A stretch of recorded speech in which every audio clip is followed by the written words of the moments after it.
faces would hurt. I would purposely bite somebody's booty hole if they put it in my face. How would you do that? I'd scrape my braces all over. Ooh, you'd get some. I bet it would itch their butthole so good if it itched. But you would have little pieces. Oh God, no! I would never actually do it. I'm just saying. I randomly feel like you need to do that now. I think it's time for the intro.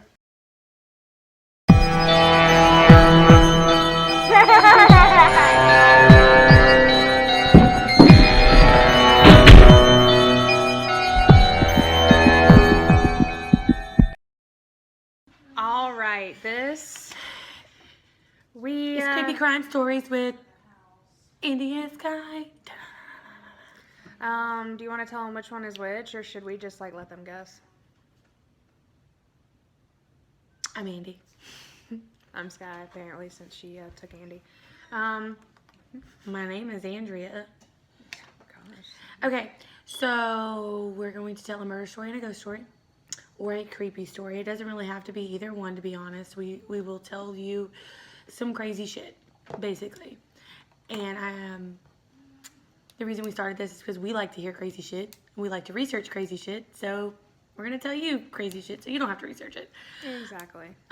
We do all the brunt work, and you just get to listen and be creeped out on your drive to work or wherever else, you're... You could be sitting in your bed watching. You could be sitting in your car listening.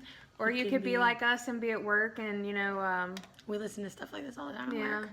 So, we figured we'd do it. Decided to jump on the train. So we're each gonna have a story. I'm gonna have, today I have a murder story. And Skylar has a creepy story. So, do you want to go first? Or do you want me to go first? I will go first. First of all, we wanted to say that we are from Mississippi, so we decided to Do at-home stories. do stories from home. It is not as easy to find creepy stories in Mississippi as you would think. I'm sure Personal creepy stories, maybe.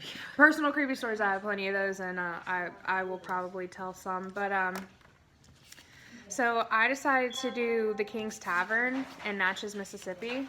It's a little all over the place, but so the King's Tavern was built in the 1760s, and it was actually built from scrap pieces of like ships and like flat river boats. So like they they scrap pieces. It was reduce, reuse, recycle. Look, they're looking out for the community back in the 1700s, okay? I know, they just take what they can get. At that time you had to chop down so many trees, like why not just use what you can get, you know what I mean? Okay, that was creepy. And they're just looking out for the environment. I appreciate that. Anyways, it was originally a blockhouse for a Fort Panmure, I think is how you say it. After the Revolutionary War, it actually became available for purchase, and in 1789, Richard King opened it as a tavern and an inn. It operated as a stage stop, a mail station, and a tavern for many years. So, like, all while it was a tavern and an inn, it was all these different things. People would just go pick up their mail. So, basically, it was like a post office and an all-in-one. So, wait a second. You had a hotel, a bar, and a post office all in one? Yeah. That's not very normal. And it was a stage stop as well. So, like, people would park their stage, like the coaches, the horse, and... Well, yeah, they didn't have 18-wheelers back then. All right. Obviously. They was looking out for the environment. They was recycling and reusing back then. Goodness gracious. So during this time, outlaws started to settle in Natchez, and Mr. and Mrs. King because they did all of these things in the town, they became very respectable. But outlaws decided to make their life pretty hard. They preyed on the boatmen and the visitors of the inn. They made a living from gambling and robbing the people that would show up at the inn and the tavern, and sometimes that would result in the death of those people that they would rob. Like, they would just kind of kill them off and be like, all right, I'm here to take your money and beat the shit out of you, basically. I feel like they would have made a lot of money off of me. 'Cause Obviously. I'm a gambler. Nice. I like to I gamble. feel like casinos probably make a lot of money off of you. Yes. It is So- what it is. People have their habits. And, I mean, mine's not that dang bad to where I'm just, like, selling my life. You know what I mean? Like, You're right. bills are paid. Like giving your house note so you can, Yeah, no. you can gamble. No, it's just something that I like to do to get away from everything and everybody. Mm-hmm. So, yeah, I mean, I feel like they would It's your getaway. Yeah. It was probably theirs too. I'd be like, peace out, y'all. I'm going to the King's Tavern with my big old dress on. You know what I mean? yeah. Drink. Hey, you just walk in. All right, boys, let's have a drink. Yeah. I feel like I would definitely be one of those girls back in the day. One of the guys. One of the guys. I'm one of the guys now. Same. Probably. All right. So King sold the building in 1817, and that is when it became a private residence. And fast forward a little bit. In the 1970s, I'm so sorry. In the 1970s, the building was purchased and restored by the Natchez Pilgrimage Garden Club, which I have never heard of in my life. A pilgrimage club? I don't even know what that is. I don't know, but I was a little too lazy to kind of like look it up because, you know, I didn't feel like it was very pertinent to the story, so. Right. And it later became a restaurant. In 2013, Chef Regina and her husband Doug bought the building. It is said that ghosts of the tavern are waitresses, and Richard King's mistress, Madeline, are still there. The story of Madeline is that Richard King's wife stabbed Madeline to death after finding out about their affair. Of course, what every 1700s story Exactly. would consist of. But they don't really know if that's what happened. They just know that Madeline So she went just missing. randomly killed this girl. Oh, like they don't know if...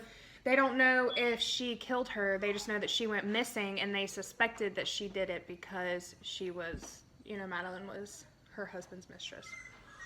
Makes sense. If you're my husband's mistress, I'm probably going to do the same thing. But I'm her husband. So, unexplained events in the tavern include sounds of a baby crying in an empty room, mysterious images appearing on mirrors. So, what is the tavern now? It's a restaurant. Okay, and people hear a baby crying. Where does the baby come from? There was no story behind a baby, so I'm assuming maybe like the mistress or the wife, you know, probably had a baby or something. I really couldn't tell you. I didn't find any information on a baby. Okay. Baby crying in an empty room, mysterious images appearing in mirrors. Customers report unseen forces pushing on them or pulling their hair. Hey. It's kind of goes what she wants, apparently. Hey, I'm gonna go check this place out. And Could you imagine being a ghost and pulling somebody's hair and they're like, don't do that now. You'll get something started that you can't finish. what is that scary movie? The one scary movie where the master of the house or whatever was the ghost. You know? Yeah. And then there is an unoccupied bed giving off warmth as if someone is lying in it. But no one's there.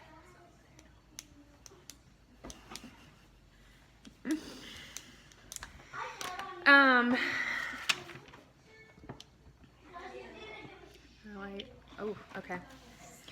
Oh, wait. hold on. Alright. In the 1930s, this is where, you know, I guess a lot of the issues come from. In the 1930s, 3 skeletons were found hidden in the wall behind the fireplace. Scandalous. Yeah. 2 men and 1 woman. The woman was suspected to be Madeline. How can you tell if it's a woman's skeletal remains and a man's skeletal? Oh, you know why? Because men have one less rib. One less rib. Okay, cool. Yeah. And, well,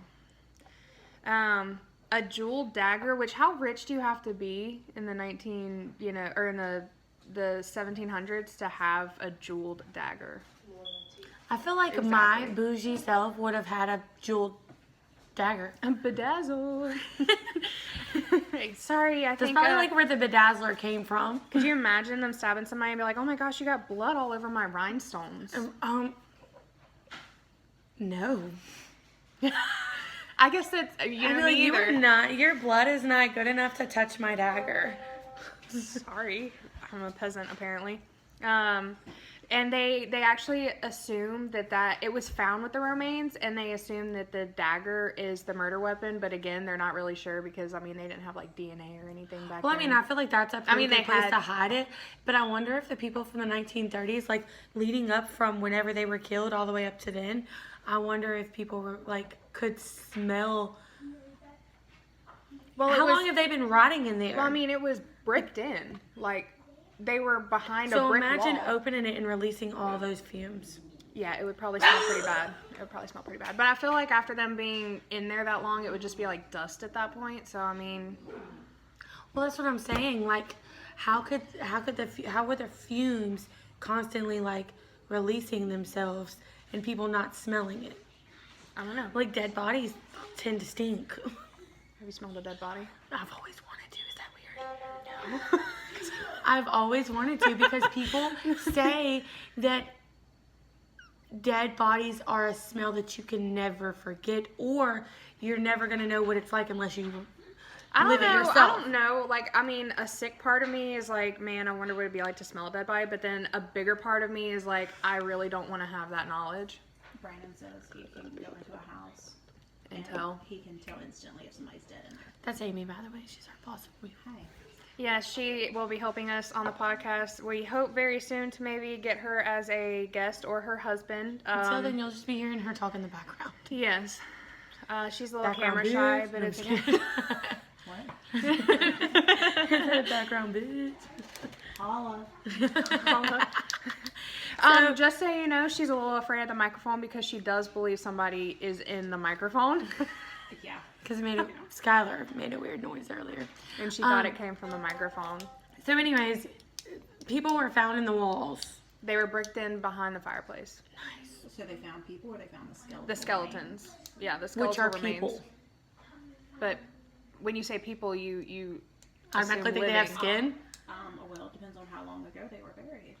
And like the Apparently, 1700s. yeah, in the 1700s. Sorry, I was- So nobody really knows the time frame of when these people died or who they even are. They can't use DNA because DNA didn't exist back then. Well, they had DNA, but they don't have DNA testing. Right. But do those skeletal remains have teeth? Yeah, but they can't do DNA testing because they didn't have DNA. They can now, but they would. They're not But gonna they know wouldn't who it have. is. They wouldn't have DNA from back then to compare it. Oh, Right. true. Yeah. But if it was from, no, I'm sorry. I was corralling children, so I wasn't here for the first half of That's this. okay. But is this the one with the royal dagger? Yes. So, anyways, as of now, the King's Tavern is permanently closed. You cannot visit it anymore. Permanently closed? Yeah. I looked at it today. I don't know if it's because of COVID or what, but it's permanently closed, so you can't go see it anymore. Well, I'm sure like if you talked to somebody or if you just like went without anybody even knowing, you could probably like break in, and we should do that. For the sake of this, going where other people can see it and, risk it getting in the hands of police, I'm going to say that I won't do that. But not make any promises. Especially since our lovely boss / assistant's husband is a police officer. I feel like he could get us out of it. We'll make him do it with us. We'll make him do it with us so that he can't snitch. That's There what I you used to do go. with my siblings, is I would make them do stuff with me so that they couldn't snitch on me. You know, you remind me of my sister. My sister used to do that to me, and I really don't appreciate it. Like, I remember the first time I said a cuss word, I made my sister say the same one with me so that she couldn't tell on me. Nice. So keep an eye out on Landon. Because, Heifer. I mean, we built a bond, I learned how to blackmail at a very young age. All right. So what is your story today? So, I have a story about a murderer, and he is from Mississippi, and I think you told me he had a really girly name. his name is Jan. Jan. Oh, Jan Michael Bronner. Jan Michael Bronner killed 4 people, but leading up to his murder, To the murder? Oh, his murder. So he does die. Okay. yes, That's a he little, is currently deceased, but this is a gruesome story about a man who just went crazy one day for no reason, really, to be honest, like no reason at all. Like I just don't see how people can. Everybody hits their breaking point. Well, I guess these people hit their breaking point, but Yeah. So, anyways, it's from Tate County, which is up near South Haven. And this happened in 2001, so I was 6 at the time. Skylar was 2. This guy was 2. I was Our it's too boss late. was in In 6th grade. 6th grade. She was Yeah. 12. So I'm 6. She's 12. Skylar's 2. We're all young bucks at this time. Anyways, that's the point. Except me. I was 12. So you're old enough to commit a murder with him? Yeah. She was old enough to be able to go on trial for a murder. Fun fact. So anyways, I guess he was just having a rough day, man, and he wanted to go see his daughter. He wanted to get his daughter, and him and his wife, his ex-wife, are divorced apparently. They were married for like 10 years. Her name is Barbara. Her mom's name is Jane. Her dad's name is Up for debate. Carl, I think. Carl. Yeah. It was Carl. Sorry, that took time. I remember my notes. Anyways, so he has a current girlfriend. They've moved on. They're divorced. They got a 3-year-old daughter. Everything like that. Well, he wants his daughter one day. He's just having a rough day. He goes, sees his ex-wife, tries to get his daughter. Well, yeah, I guess he couldn't get in touch with her, so he goes to their house and just sits around and waits at the house for a while. So, As he's any, normal man does, just waits around their normal ex-wife. baby daddy ex-wife's house. issues. Seemed a little sketchy, but whatever. Yeah, I don't think my child's dad has ever just came to my house and waited on me to get home. Well, he knew you'd take forever. So. That's the Yeah. truth. You take forever to get to your own house. Yeah, I really do. So, Waited for them. yeah, he waited on them to get home. Well, she pulls up, and once she does, he starts asking if he can get his daughter. She says no. Apparently, she has her reasons. I wouldn't say she's a bitter baby mama, but others might say she was. Intuition. Yeah, I was gonna say she just had good intuition, apparently. So, anyways, they get into a little argument. They didn't send their daughter inside until after their argument. But they get into a little argument, and he runs to the truck and gets his gun. He gets a rifle and he shoots ex-wife in the back as she's walking inside or And see, walking that's to her such room. a He's like, That's don't walk such a- away from me. B move. Like, who waits to turn him Such a around? goody goody. She can't even say the word. Such Like, a who bitch waits move. to... Yeah. Who like, waits until, she was unarmed and and whatever, she but, turns around. Yeah, that was very, very well, uncalled for, really. Just the whole Yeah. situation is extremely uncalled for. So, anyways, can you turn the light on? Oh, that's you. So anyways, she goes inside, of course. He shoots her in the back.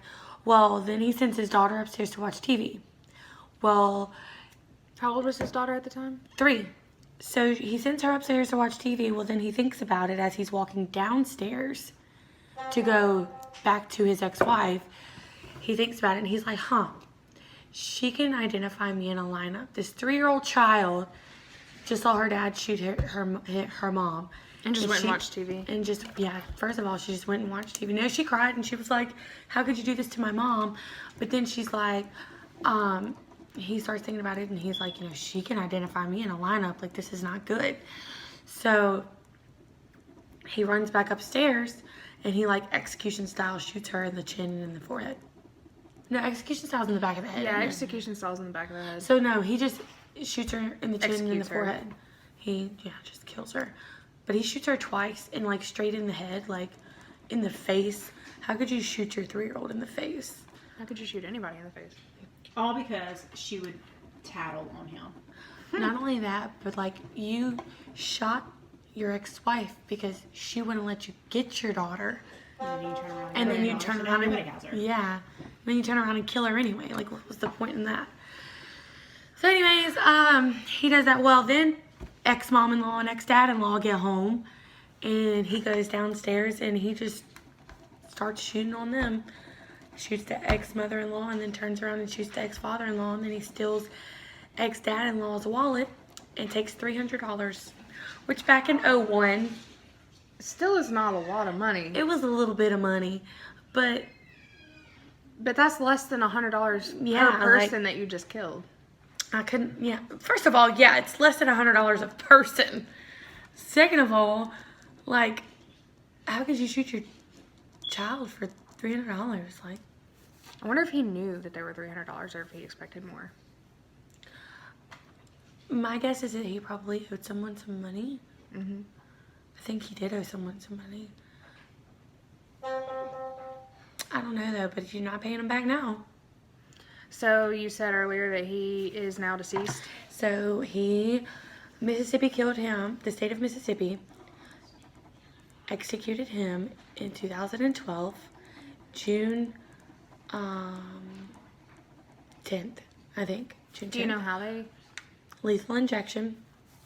And it'll actually tell you, like, if you go look it up, Mississippi will actually tell you what they use in their lethal injection. They did say for a while that lethal injection was a very painful way to die, which I always thought that it was not. Yeah, because I always thought that they used like a sedative to Right, put to you to numb your- sleep, or, yeah. and then they would do like a lethal dose of. Whatever. I knew the name of it, but I can't think of it right now. And it would stop your heart. Yeah, well, I Or- always thought that it was not a painful way to die because of what you said. Like, I thought they just, like, numbed you in some type of way. And then, like I thought they made it a very peaceful way to die, even though, like, you're still dying. But then again, you killed people, so Well, I'm saying I But- think now they actually put you to sleep first. I don't know. His last meal, he requested a last meal, which everybody, before they I think they get die, one, yeah. get a last meal. And he wanted a DiGiorno pizza, which, Stay humble. sorry, but for my, okay. For my last meal, I'm not getting a DiGiorno. Crawfish. I don't I even wanna- think I I would do wanna- seafood. Maybe like steak Like and a shrimp steak. and lobster. Yeah. And crab legs. Or if you wanted to cheat the system, you could do like a endless. What is it, like the endless bucket of shrimp or whatever? So you could just Constantly be eating a constantly, bucket yeah, of you shrimp. just eat like one little piece, every couple of minutes, and there you go. You've just postponed your own death. So I don't think they see it that way. I think they give you like a time limit to eat. excuse me, but I cannot be rushed. This Not only is- that, but like, why would you want to be on a full stomach right before you go? Because why not? Maybe I'll like fall asleep in the chair, or pass out from anxiety. Probably a little bit of both. I'll probably pass out. I'd from probably throw up, anxiety to be because honest. like, I just don't. First of all, I don't even want to imagine my own death. Second of all, I am one of those people who are terrified of death. I just know I would be a hot mess. Because you don't know what's coming next. Like, I'd you be, don't know like, what's coming next. So snotting and crying and like just doing that little like where kids suck their lip and go, please, I really. Well, first of all, we don't have to worry about that because I don't think we're ever going to, knock on wood, commit anything. Is this so real wood? heinous. This table's real wood? Okay, we're good. Because I feel like if you knock on faux wood, it just doesn't count. Oh my God! Could you imagine how many times I've probably knocked on faux wood? That's why. you don't have the best of luck. Exactly. That's just something I personally believe. I don't know. Well, I hope and pray that I don't ever, committed anything crazy like that. But anyways, so yeah, he requested his last meal. It was a DiGiorno pizza. 2 of them. It was two of them. And what else was in his last meal? A side salad. With ranch dressing. I mean, why didn't they just take him to the Pizza Hut buffet, And, Because he killed people. And a pint of Breyer's Reese's ice cream and a half gallon of sweet tea. And Breyer's is the Dollar General kind. It's not even the good That's what I'm kind. saying. Stay humble. Stay humble, even up to your I think he breath. knew he deserved such a shitty meal. Like, I think he Excuse me, knew. but when I was growing up, that was a queen's meal. We were lucky if we had salad with our pizza. We were lucky if we had 2 pizzas. See, my parents had 6 kids, so we stayed very humble too, and we had to do the same thing. Like we only got 1 slice of pizza. Like we didn't get to have as many as we wanted. First of all, second of all, they always threw in a salad to throw off the fact that it was pizza because they were like, I'm gonna counteract this unhealthy pizza with a healthy salad. I wonder if anybody ever requested like ramen noodles for their last meal. That would be so shitty. Like, who would do that? What was his last You words? know that they were crazy enough to kill somebody if they were to request such a crappy meal for their... I want cup noodle for my final meal. But I think he knew what he did was so heinous that he was like, I don't even deserve some steak and lobster. Like, if you get steak and lobster as your last meal after you just killed somebody, you are just as bad as they said you are. No, like if I had like a peanut allergy or a shellfish allergy, I would try to get. They're not going to revive you. I know, but And I that's would gonna be try an to even get- more painful I would death than try lethal to get injection. Seafood or something like that, so maybe I could die of anaphylactic shock. Like, ha ha ha, you couldn't get me. You know what I mean? Like, So I you took killed myself out. yourself instead of letting them kill you. Exactly, like one last hurrah. That's how you know she's up in the head. I won't give you the pleasure of being able to take me out. I'll do it myself. Because, if you want something done right. That's so messed up. What if they took you to the hospital and then still did it the next day?